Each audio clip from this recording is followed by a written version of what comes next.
Welcome to The Self-Led Woman. This is a podcast about emotional eating, the experiences that shape our relationships with food, and the path back to self-leadership. These conversations go beneath behavior, held with deep respect for the wisdom of the body and the ways it learned to cope, adapt, and survive. And when we can peel back those layers and meet the parts of ourselves that need care, we begin to see that food was never the problem and we can return to who we really are. I'm your host, Megan Darnell. Let's dive right in. So I want to talk to you today about food noise. And I think that food noise gets misunderstood a lot.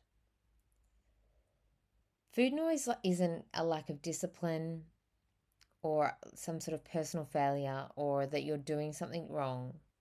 But food can get loud in our mind, and that's what I'm talking about when I refer to food noise.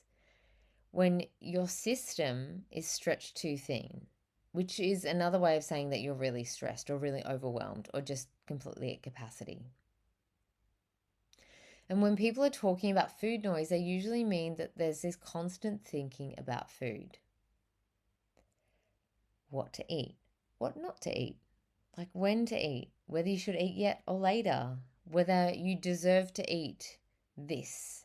Like you might have thoughts like, oh, well, I ate cake, so I need to eat a salad for dinner. Or I went out for dinner last night, so I need to eat less today. Or I need to exercise more. Or, oh, well, I've already eaten this today, so screw it. I'll just eat whatever the hell I want. And it can lead to like overeating foods that you don't want to be necessarily be eating, or even binging. It can lead to binging, this kind of screw it mentality, which is what we call a rebel part in IFS language. But what I see again and again, and also what I've lived myself, is that food noise isn't actually about food. It's about capacity and how much your nervous system is actually holding. It's like, how many decisions do you have to make a day? When you think about it, we make so many decisions a day, so many hundreds of decisions a day. And a lot of those can be food decisions as well. It can also be about how many of your needs are unmet and how much responsibility you're carrying. And often, high functioning women are walking around and carrying a whole bunch of responsibility and feeling very unsupported, and are often surrounded by people who don't step up or don't support them because, hey, she's got this and she always has. But food gets loud when your system doesn't feel supported enough to rest. But for high functioning women, that's kind of like the baseline. When you're capable, organized, and you just get shit done, that's just the norm, right? But if we were to actually zoom out and look at your day, there's probably no breathing space. You're rushing in the morning, first thing. You're making the lunches like a maniac. You're, responding to emails on the run. You're eating lunch on the run, if you eat at all. You're squeezing in a workout, or you're getting up to do your workouts when you've only had 4 hours sleep.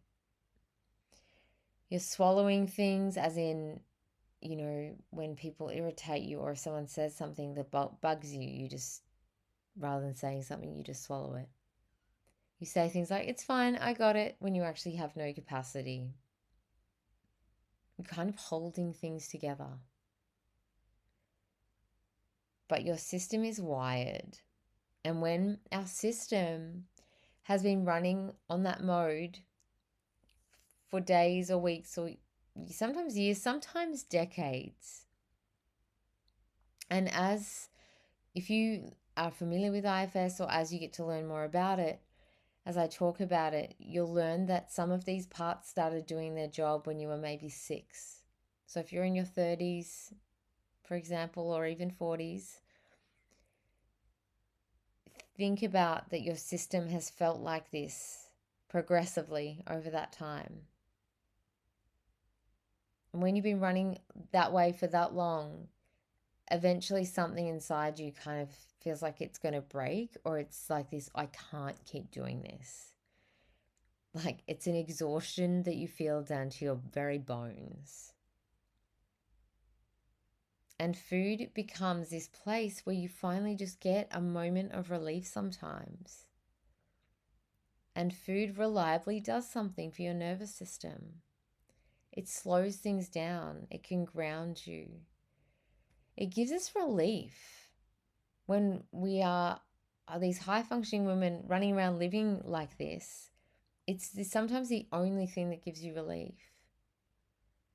It can also, give you sensation, make you feel something, and just gives you a moment to interrupt that constant feeling of pressure and overwhelm.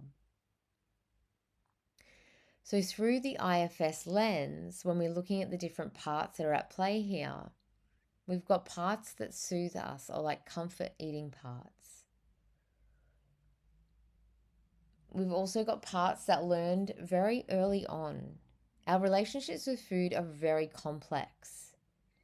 And these parts of us learn very early on that food is one of those very easily accessible forms of relief or comfort, or to give us some sort of regulation, or even an emotional connection when we don't feel like we're getting that.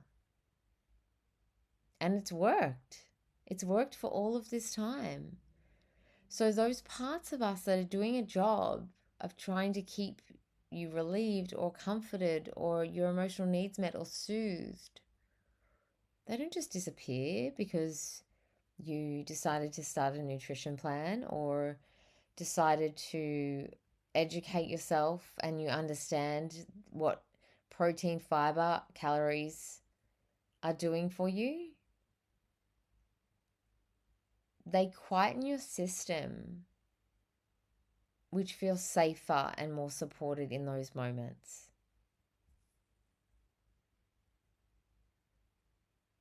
And when we're talking about capacity, I think a lot of people feel like possibly there's something wrong with them because what once worked doesn't work anymore. And this can be a number of factors. This can be that you're in a different phase of life.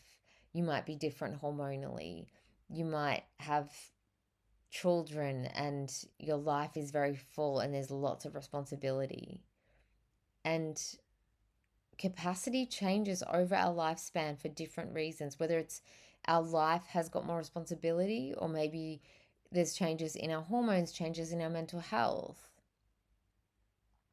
But capacity will shift across seasons of our life. And I don't think that we are self-compassionate or forgiving enough about this. We just expect ourselves to behave the same way we did 10 or 20 years ago, or for our bodies to respond the same way they did. And it just doesn't work like that. So just to give you an example, there've been some seasons where I could meal prep for the whole week and it felt really grounding and supportive. And then there's been seasons of my life where the thought of cooking one meal made me want to cry. There's been times where I bought my lunch and my breakfast and sometimes my dinner every single day because that at the time was the most supportive or regulating option for me. And it wasn't because I didn't care, but my mental health at that time needed that kind of level of support. So food noise can often get worse when we try to apply the same strategy to a very different nervous system, or even a different person. We're very different people to what we were 10 years ago. But if you're exhausted or depleted and emotionally stretched, or even dealing with mental health stuff, asking yourself to be organized, intentional, or disciplined around food can actually increase noise. And it adds another layer of demand, which, decreases our capacity again. And then we have the emotional layer underneath all of this. So the grief in you that hasn't had space to be felt. There might be sadness there that keeps getting stuffed down. Maybe you're so busy all day, every day. And then at the end of the day, there's a moment of stillness. And that comfort eater part comes in because they're like, we're not going to feel this sadness. Let's open the fridge. And what can be used to just stuff that down. And there's nothing wrong with that. That part is just doing a job. Also, resentment that you don't let yourself feel. If you are a people pleaser or a recovering people pleaser, I guarantee you there's resentment there, or even just having to go to work and swallow your words when your colleague pisses you off at 10 o'clock in the morning. It builds resentment when we don't speak up for ourselves and speak up for our needs. Or maybe there's just loneliness there. And that's something that you keep in and it doesn't really have anywhere to go. And if food has been the only place where you're allowed to feel something, of course food noise is going to be there. Of course it's going to stay loud. And I don't say this to say like that you need to stop emotionally eating. We all make emotional decisions with food. But when the food noise is really getting to you, it means that there's something in your system that needs your attention. And this is where I want to say something really important about food noise, that reducing food noise isn't about like getting it right or having some sort of perfect eating or anything like that. It's about support. Getting support like for your nervous system, your mental health, your actual capacity in this specific season of your life that you're in, and meeting yourself where you're at. That could be meal prep. That could be not meal prepping. Sometimes people need more structure and sometimes people need less. It could be exploring parts of you that had food insecurity at one point. Or it could be food insecurity at this point in your life. And working with parts of us as well that learned to stay, alert or vigilant around food because it may not have always been predictable or safe. And that can also relate to, you might have had experiences when you were younger where you were rewarded with food for certain things. So that can create a really interesting relationship around food too. And also when I'm speaking about capacity, sometimes the most supportive thing you can do is letting go of the idea that you should be able to handle more. And that's our inner critic part that's generally putting that pressure on us. But food noise will soften, not when you sort out what you consider to be food issues or emotional eating. It's when your system can feel held, can feel supported. When you feel like there's maybe less decisions to make or less pressure, where your nourishment can be consistent. And by nourishment, I don't just mean the nutrients you need in your food. Nourishment comes in all forms, including connection, including support. Allowing yourself to rest without guilt. Rest isn't a luxury, it's a necessity. And when we can slow down just a little, and if you've been moving super fast through your life, this is going to be really hard for you to do. And if you are one of those people that says, I don't have time to slow down, that's okay.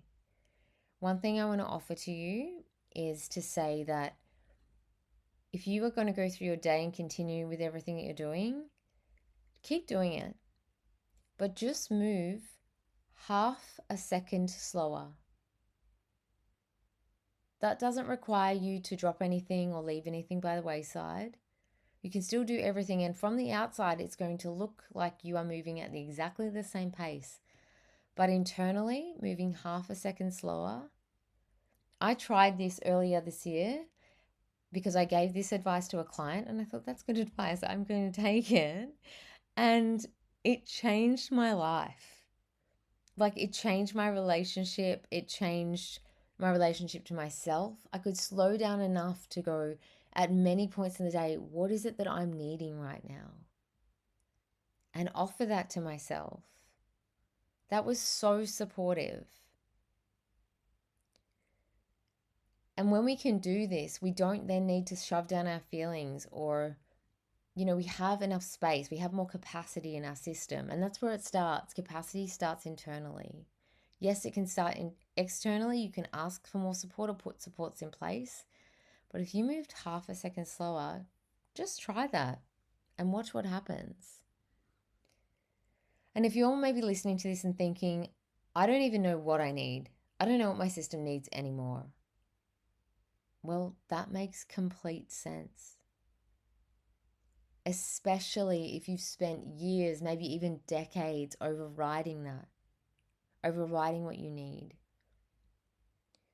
And this can also come from our good girl parts that learn that if they be quiet or don't need too much or don't make too much noise or don't be too sensitive, they'll get love, approval, or attention. And then we're still running that template. So this work isn't about getting it right, but I just want you to be curious. And in the next episode, I want to talk about the different roles that food actually plays in our lives. Because emotional eating isn't just one thing. And let's be honest, food isn't just food. But when we understand this, that's when the shame, or what I refer to as that inner critic part, which is shaming you, can start to loosen its grip. This podcast is for education and reflection only. It is not a substitute for therapy or healthcare. If this episode brought things up for you and you need support, please reach out to a trained therapy practitioner or health professional in your area. Thank you so much for listening. If this episode resonated, please follow or subscribe to the podcast, leave a review, or share it with someone who might benefit from hearing it. You can also connect with me on Instagram at Megan Darnell Therapy. If you share the episode or want to let me know what landed for you, you're always welcome to message or tag me. I love hearing from you guys. Until next time, I'm Megan Darnell, and this is The Self-Led Woman.